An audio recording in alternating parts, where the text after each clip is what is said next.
Il existe des douleurs si profondes qu'aucun mot ne suffit à les nommer.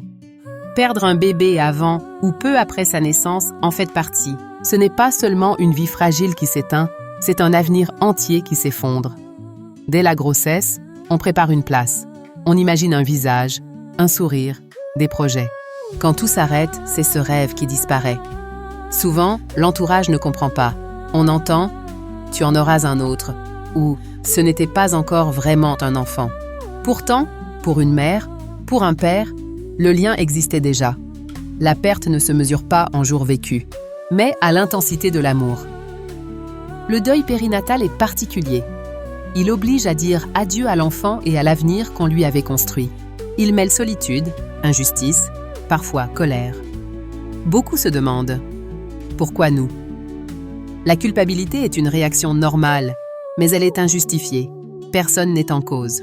C'est une tragédie qui échappe à tout contrôle humain.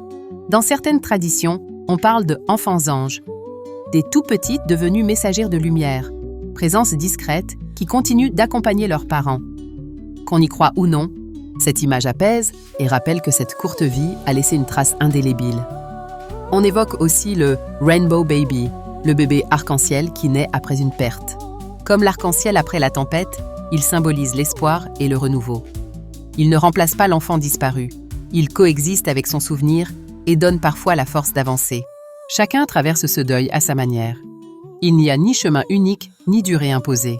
Les vagues d'émotions, tristesse, colère, confusion et parfois de brefs instants de paix font partie du processus. Tout est légitime. Pour avancer, il est essentiel de ne pas rester seul. Parler, demander de l'aide à des proches ou à des professionnels, rejoindre un groupe de soutien peut alléger le fardeau. Les gestes symboliques aident aussi. Donner un prénom, garder un souvenir, écrire une lettre, organiser un rituel. Dire à cet enfant « tu as existé, tu fais partie de notre histoire ». La perte d'un bébé laisse une cicatrice qui ne disparaît pas. Même si la douleur ne s'efface jamais vraiment, avec le temps, elle peut s'adoucir et devenir un lien intérieur. Cet enfant continue de vivre dans les souvenirs et l'amour qu'on lui porte.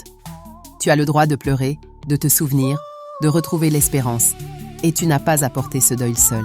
Même si le chemin paraît interminable, chaque pas compte. Et au milieu de cette nuit, une lumière finira par se rallumer, discrète mais réelle.